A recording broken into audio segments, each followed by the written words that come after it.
I started to think maybe long-term ketosis is not great for me. Okay, so he did say it. This is actually the problem. Long-term ketosis is a problem. I didn't know this when I was doing keto. It first started with me honing in on negativity. If something negative came in, I locked in on it like a tractor beam. I just locked in on it. But here's where things got really crazy. I searched high and low on the internet. I can't find anyone else who has this issue. Maybe you can find it. If you or someone you know has this issue, just know that it's from long-term ketosis. So what the issue was, the problem I started having, it lasted about a month and a half, was that, all right, today's get together, we're going to be talking about why people are quitting keto and carnivore. In this particular article, they interview Paul Saladino, who did carnivore for about 2+ years and then he quit.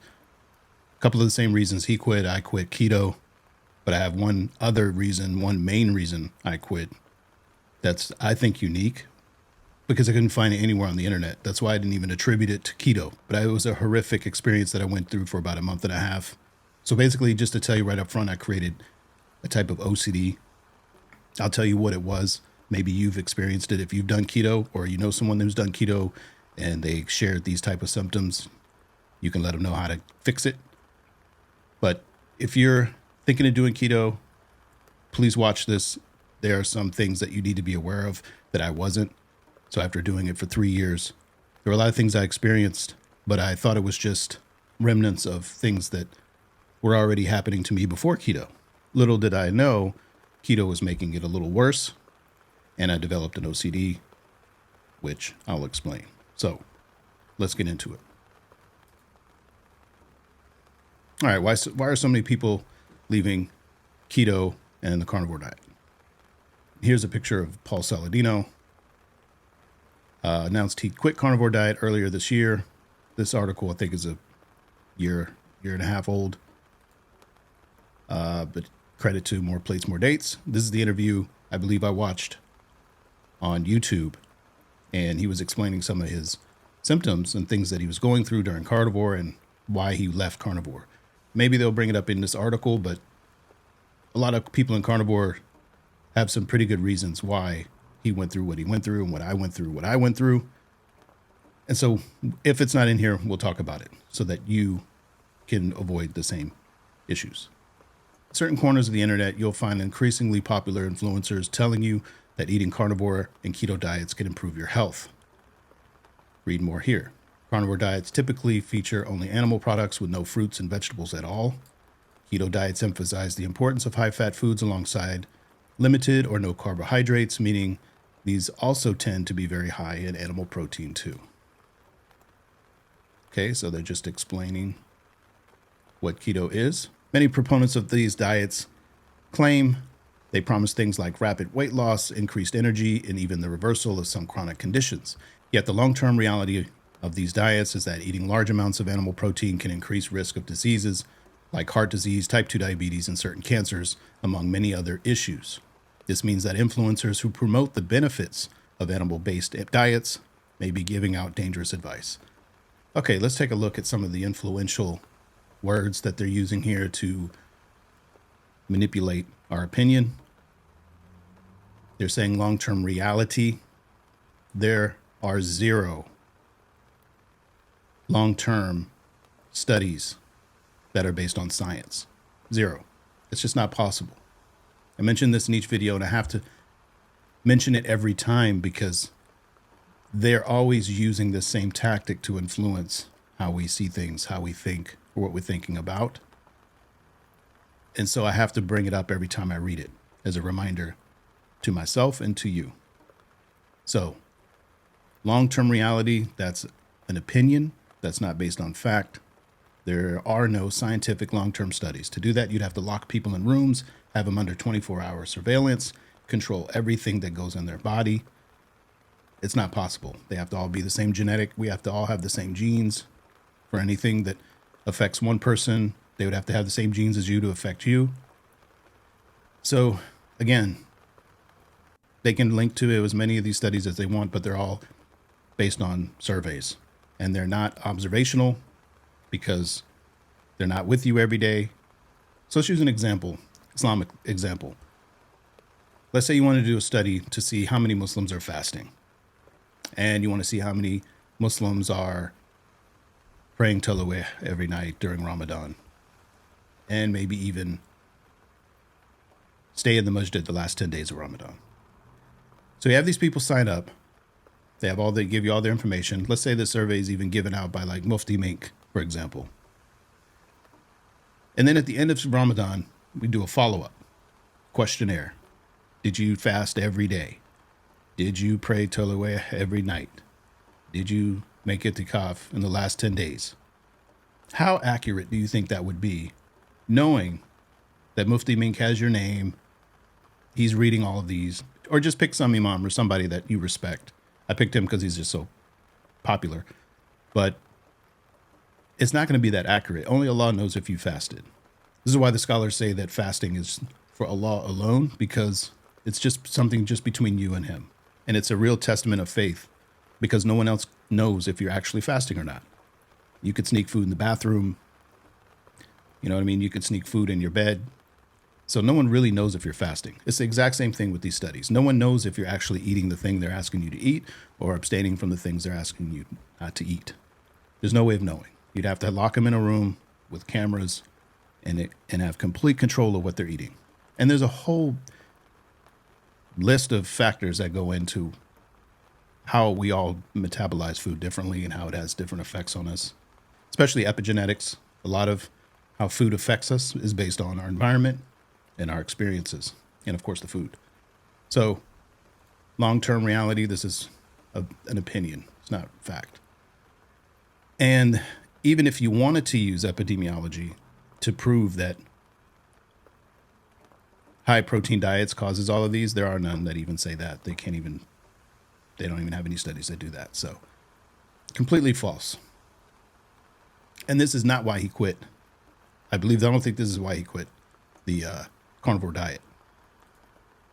In 2024, a significant shift is happening as a growing number of people walking away from carnivore and keto diets. YouTuber Goji Man, a vegan and qualified nutritionist, using a title here to try to influence us. Titles are one of the 7 ways in which we're influenced.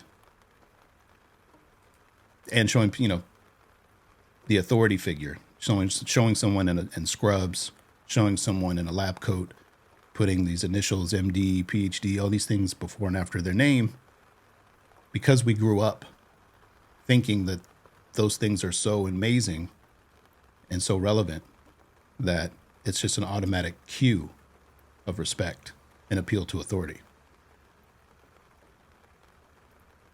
So Goji Man and a qualified nutritionist explored the carnivore diet exodus in a recent video, which you can watch below, as well as featuring his own expert advice.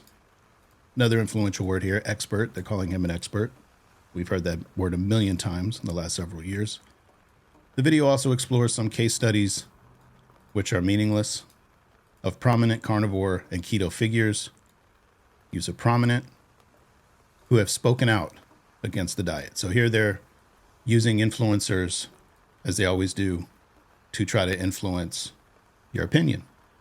So this is the whole plan. They want you to have information overload so you're confused, in a state of uncertainty, so that you can be influenced by this tactic of social proof, which is another one of the 7 forms of influence, the way to influence people and persuade people. Why are people ditching carnivore diets? Well, we're not going to watch that. Perhaps the most prominent of the carnivore diet ditchers is Paul Saladino. Now they're using these harsh words, ditchers and anti and all of these things. It's a form of gaslighting. He was known as the Carnivore MD and wrote a book on the alleged. See, so we get another word, alleged, but everything they say are alleged as well. It goes both ways. Benefits of carnivore eating patterns. In May of this year, however, Saladino admitted that he had experienced sleep disturbances, which I did, muscle cramps, which I did, heart palpitations, here, and a drop in testosterone levels after 2 years on the diet. Drop in testosterone is not a big deal. That's just something we've been told. It's got to be this, it's got to be super high. It's got to be this and that. Now, there are some levels you don't want to go down to, but I think his was in the 300s or 400s or something, which is not a big deal. I started to think maybe long-term ketosis is not great for me. Okay, so he did say it. This is actually the problem. Long-term ketosis is a problem. I didn't know this when I was doing keto. We were always told, that's going to knock you out of ketosis. That's going to knock you out of ketosis. People using keto sticks and breath analyzers or whatever, or checking their urine. I did not know that long-term ketosis was dangerous. And this was for me, and I guess for him as well, this was the problem. This was the main problem. Also, maybe a couple other problems. I'll wait and see if they bring it up. But long-term ketosis is bad. That's why you want to make sure you're eating enough protein to get that little bump in insulin. Insulin's not bad. I mean, we need insulin or we die. But you want to eat enough protein in one sitting to get that little bump in insulin to help you retain electrolytes so that you don't have muscle cramps and heart palpitations and sleep disturbances. That's why I had all these issues. Long-term ketosis. And I'll wait again. We'll wait till the end. I don't want this to get repeated. So that's what he said in an interview on More Plates, More Dates. And that is the interview that I saw. And when I heard him say that, I thought, oh my gosh, this is happening to me. I mean, it doesn't look like he had an OCD. But again, I ate a mango and then I felt much better after that. But that's not what fixed it. It was not the mango. It was not the fruit. It was getting out of ketosis, which I could have done if I just ate a big giant steak or two, which I wasn't doing during keto. I was watching Dr. Berg, who eats these little tiny meals twice a day, not getting much protein at all. And that was messing me up. Ketosis is when your body uses fat, not carbs, as its main energy source, and ketones. Saladino said that he conducted research and concluded that ketosis is probably not a great thing for most humans. Ketosis in the short term is not a problem. It's long term. You do not want to do that. He's not making that clear. Saladino isn't alone. He's not alone. Social proof. There are so many people going through this. Sarcasm. A key catalyst for people abandoning, using another harsh word, this diet is the fact that many are experiencing serious health issues months or years after starting it. There is no way of knowing this. We don't know if people actually stuck to the diet. We don't know. And there's so many ways to do the keto diet. You could be eating all kinds of keto-friendly processed foods. It's all junk. It's all processed junk food. But by putting keto-friendly and having people count net carbs, which is a total scam, it's all the carbs are still there and all that fiber is bad for you.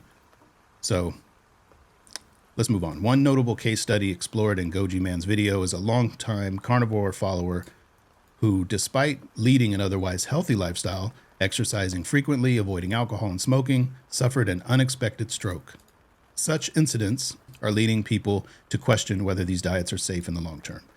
I don't know if they're referring to the one woman who had a heart attack, but she did say later that it was a pre-existing condition that she had. So you can't contribute it to carnivore.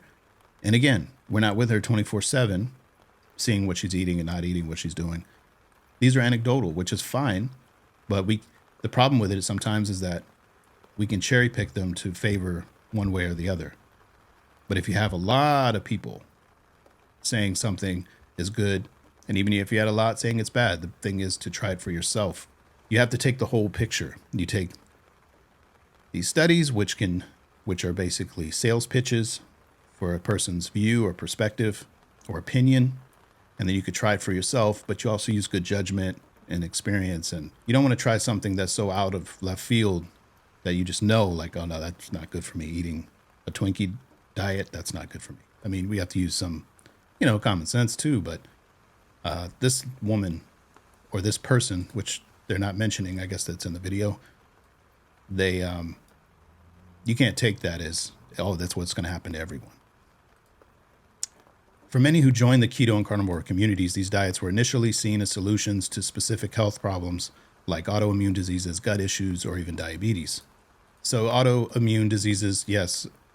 Gut issues, yes. This does help those things if you're doing what they call a healthy keto. But even then, that's subjective, because Some eat giant bowls of salad on their keto, which I did, which was another big problem because these things rob you of nutrients, and the nutrients in the salad aren't very bioavailable, especially if you're eating large salads with dark leafy greens. These things can get through the gut and into your blood and leach all of your calcium. So you could get some of these gut issues even on keto because you're eating all these vegetables. And then you attribute it to keto as being the problem, but it's not. Not entirely. By eliminating highly processed foods and focusing solely on fats and proteins, some people do report early improvements. There's a distinction between keto and carnivore. Carnivore is zero carb. Keto is low carb, typically 20 grams or below a day. Some people go as high as 50. Some people, depending on whether they're in maintenance, they may go to 100. But a lot of these carbs are still not good for you. However, some are now speaking out about unpleasant and persistent symptoms. However, some are now speaking out about unpleasant and persistent symptoms that arise over time, such as hormonal imbalances, sleep disturbances, muscle cramps, and mental fatigue. Man, try saying persistent symptoms fast. I just did like 7 takes trying to say this sentence. As one former carnivore dieter explained, is it just me or there's a lot of tongue twisters in this? As one former carnivore dieter explained, these symptoms persisted despite managing electrolyte intake and other nutritional tweaks. Yeah, and this is because of the salads and not eating enough protein and being in ketosis long term. You will have issues managing electrolytes. And what I did was I would start eating copious amounts of salt, taking electrolyte supplements and powders, and it just seemed to have gotten worse. And I read somewhere, and I'm not sure if it's true, but if you have too much electrolytes, you could have the same symptoms as having not enough electrolytes. This realization prompted many to explore whether long-term ketosis or an all-meat diet could be at the root of these issues. The root of the issue is the long-term ketosis, not the meat. Again, things are paired with meat and create a bad situation, and they blame the meat every time. Vegetables and meat, fruit and meat, sugar and meat, it's always meat. That's the problem, so they say. Questionable science. A key factor driving this mass exit is the growing awareness of the misleading narratives and oversimplified science pushed by the influential figures in the keto and carnivore movements. But it goes both ways. They're trying to use, as we saw earlier, they're trying to use influencers to push us away from keto. And there's no science. Again, there's no science in human nutrition. Zero science. It's all epidemiology. It's all uncontrolled, or I should say minimally controlled, surveys. Critiques argue that these influencers often promote a fear-based approach to nutrition, demonizing entire food groups like fruits and vegetables due to so-called anti-nutrients like oxalates and lectins. This is true. However, such claims are lacking in scientific basis, and diets high in fruits and vegetables are linked to a huge number of positive health outcomes. Okay, let's unpack this paragraph. Try to do it quickly. Fear-based approach. They're using a fear-based approach. They said if you do keto or carnivore, you're going to have a heart attack. You're going to have type 2 diabetes. They're using fear. In fact, fear is the number one evidence of modern medicine. This is the only thing they have to go on. It's just like, other religions. I know as Muslims, we talk to, a lot of Muslims will debate other people of different faiths. And at the end of the day, for them, it's just believe, just blind faith. And a lot of them have actually made a career of just attacking Islam. They don't really even promote their own religion, but they use gaslighting and fear to try to, as Allah says in the Quran, extinguish the light of Allah using their words. But Islam will become the dominant religion, even though they hate it. And these words are also being used in health. I always say there's a big parallel between religion and diet and health, because those are, I think, the top 2 things that we can have in our life that has the most value: Iman and good health. And I think maybe even there's a third, Allah knows best, of having peace of mind or living in a state of protection, like not having to look over your shoulder. If you have those 3 things, it's like having the whole world in your hands. And so they're using fear here because they don't have actual evidence. And there's very few people that even have anecdotal evidence to support what they're saying. So no one's demonizing. It's just the facts. And you don't need epidemiology to know about oxalates and lectins. These you can see in a lab. These we know the effects of oxalates in the body and how bad it is. And it's so bad that the little that's produced in our body as a byproduct of ATP expenditure, our body quickly filters it out through our urine and stool. So when we eat vegetables that are loaded with oxalates, it's not a good thing. It can overwhelm the body. Can't get rid of it, so it goes into the blood and, like I said, binds to calcium and magnesium. And oxalates in vegetables bind to its own iron, not the iron that's in our blood, but the iron that's in the plant itself. It binds to itself in your gut and creates like these tumbleweeds in your gut, scratching your colon. However, such claims are lacking scientific basis. They're all human nutrition lacks science. And so this is just a battle of anecdotal evidence.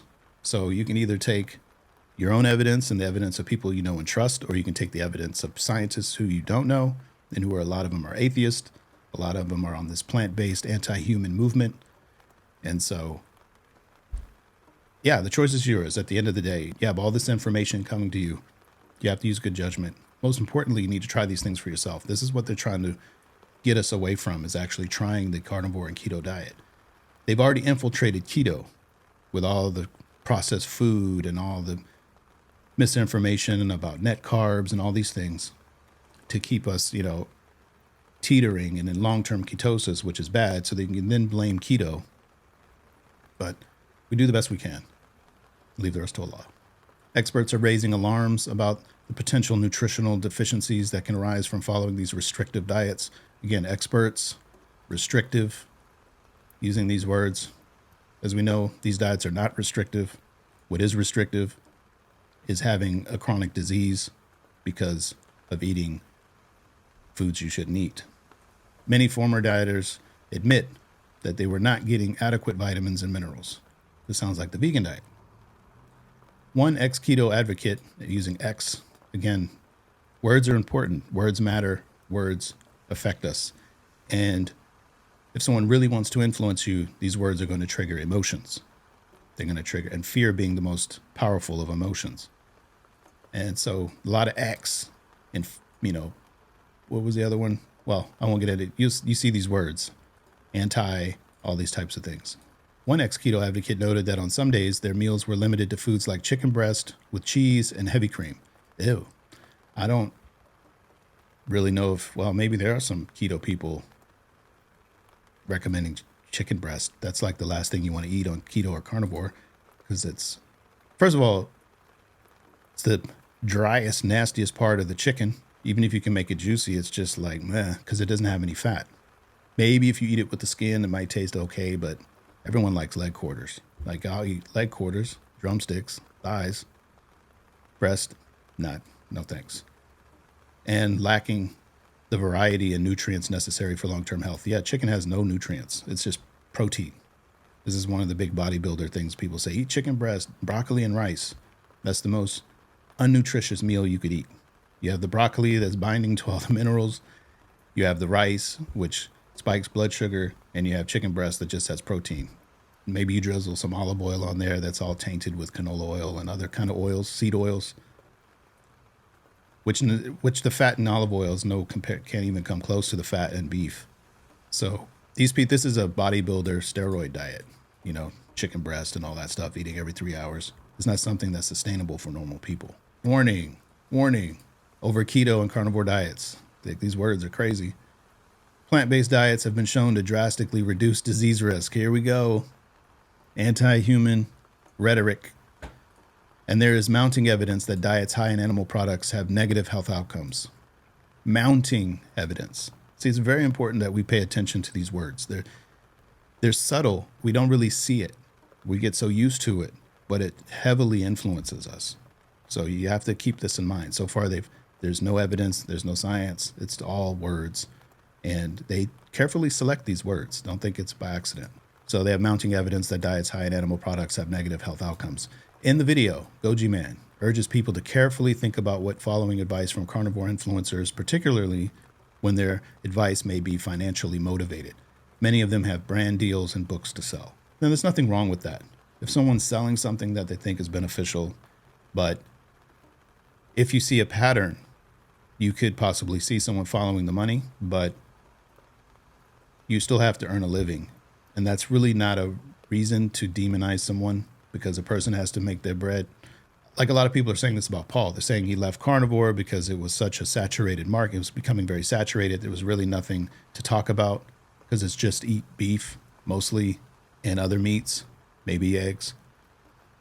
And so he got into this animal based, which it isn't. He eats probably more fruit and honey and milk and all these things than he does meat. But he does sell a line of supplements. You know, we don't know for sure what his motivation is, so I'm not going to speculate, but I am saying this is what is out there, what people are saying. If you are someone who has issues, please look at the person you are getting advice from on the internet and look at how inconsistent their messaging is, Goji Man says. Ask yourself, what are their motives for giving you that advice? Well, the motive is that it's helping a lot of people, millions of people.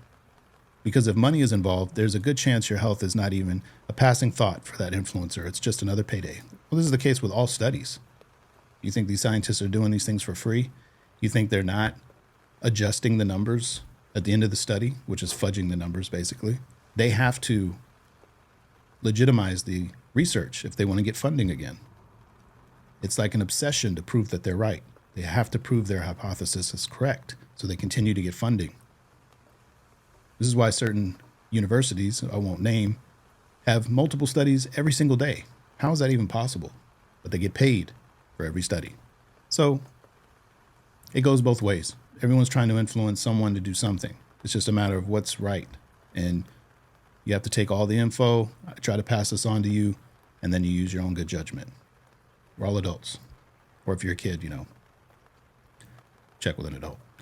He goes on to describe it as shocking that influencers with very little understanding of nutrition, many of them have far more understanding of nutrition than most doctors, because doctors don't know anything about nutrition. And that's just another judgmental statement, and that's just another opinion, are convincing millions of people to follow their advice. And then 6 or 12 months later, they flip-flop or something else they've read on the internet and have no understanding of it. That's not true. There may be a couple of people that do this. This isn't true overall. This is just generalizing and just now we're in the grand finale of all the influence here. Shocking and little understanding, just a lot of gaslighting, a lot of condescending statements here. But we can't let that sway us. Words have always been used against truth. This is all they have. Labels, violence, putting you down, but they themselves have no evidence for what they stand for. Goji Man also urges people to be wary of health advice that seems too good to be true. Yeah, it's too good to be true that you can reverse type 2 diabetes, but tens of thousands or hundreds of thousands of people are doing it. I did it. I reversed my prediabetes, so maybe I was lucky. No. If you have millions of people telling you that they've completely turned their health around, whittled down their prescriptions, many of them prescription free now, how are you going to then say, well, I'll just wait a year and see what happens? So many people do this for years and they're fine. Their health just gets better and better.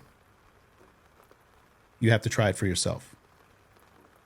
This is what they're trying to keep you from doing because they know you're going to have a great outcome and a great experience. This is why they've, again, infiltrated keto and put all this other crap into it.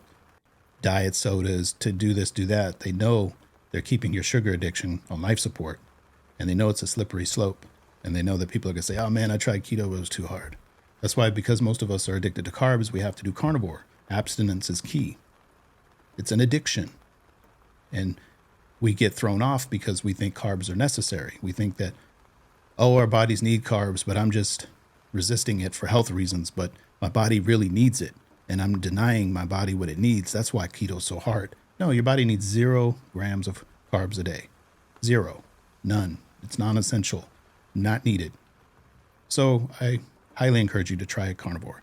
Now, this looks like the end. So let me tell you my OCD. After about 3 years of doing keto, long-term ketosis, I didn't do ketosis 3 years straight. Allah knows best what would happen to me if I did that. But for the most part, I was trying to always stay in ketosis. And so there were long stretches of doing that, being in ketosis. So I had the sleep disturbances, waking up with heart palpitations, cramps in my calves, all these types of things. This went on and on and on.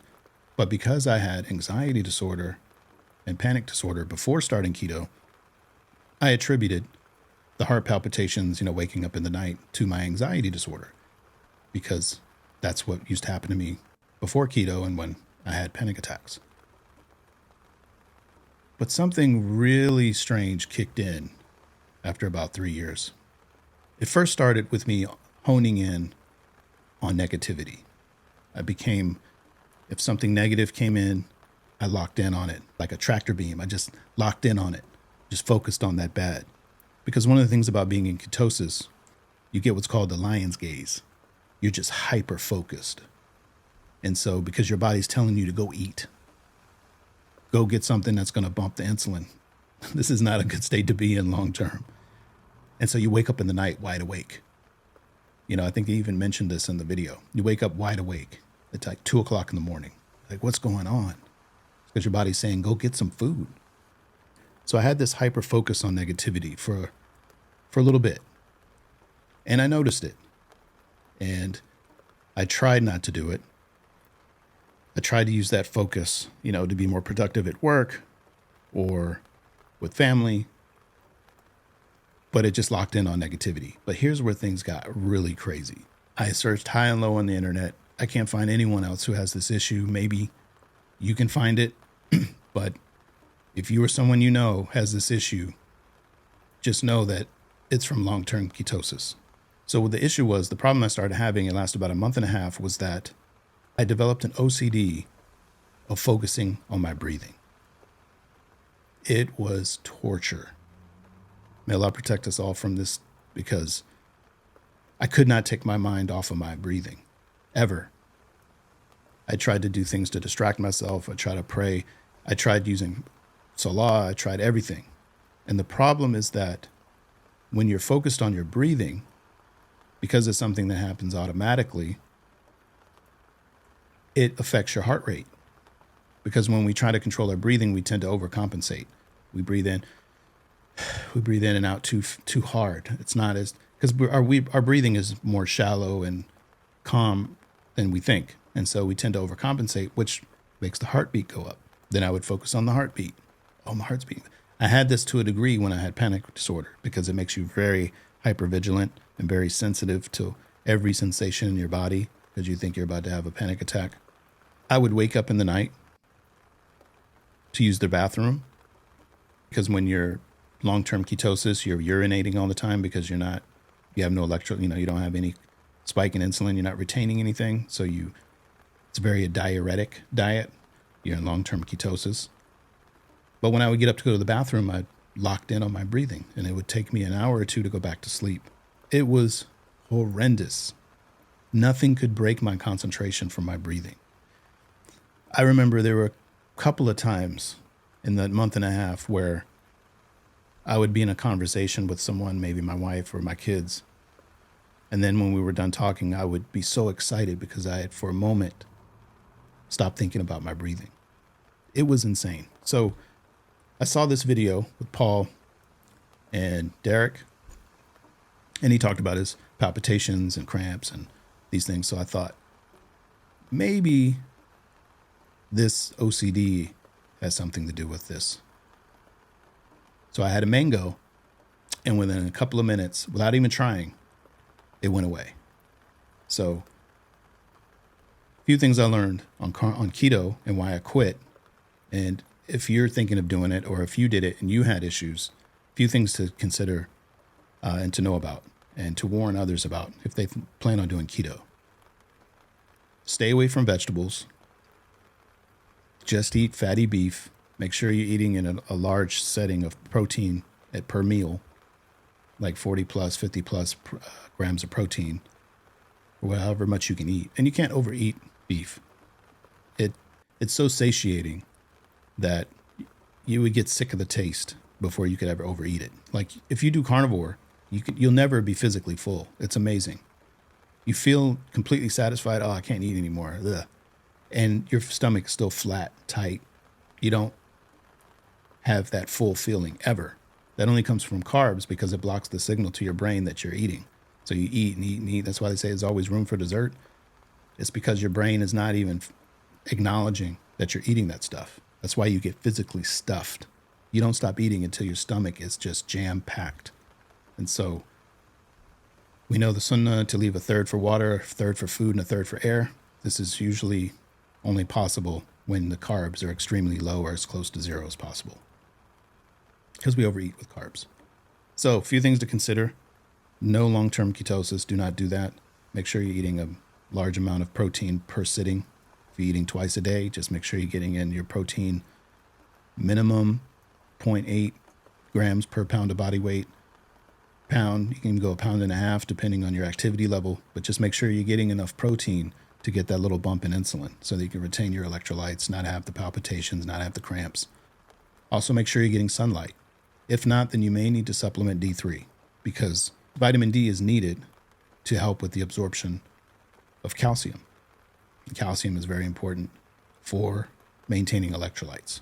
If you're still having cramps doing carnivore or keto, make sure you supplement with D3. I take a little magnesium at night, these little gelatin-free gummies made by Calm. And that's it. Maybe those magnesium gummies, and I do D3. I don't really even take D3 every day. That's I usually forget. But I take that from time to time, especially now in the winter. Vitamin D is a very, very important hormone for our immune system. It's not even a vitamin, it's a hormone. And like I said, do not eat big bowls of salad. These things are going to leach your calcium and your magnesium in your blood. And that's not epidemiology. That's just science. That is science. That is physiology. So if you do those things, stay away from ketosis, don't eat vegetables or salads, and supplement with D3 and magnesium. If you do those things on keto, then it's probably carnivore. So if you do keto, though, do healthy keto. Keep your carbs below 20, ignore net carbs, look at actual carbs. If you want to eat, usually people in keto will eat berries. Make sure you're getting sufficient protein so that you don't have the electrolyte problem. Don't have it be high fat, moderate to low protein and low carb. It needs to be high fat, higher protein. You can even have pretty much high protein because the fat and the protein want to be at a 1-to-1 ratio as much as possible.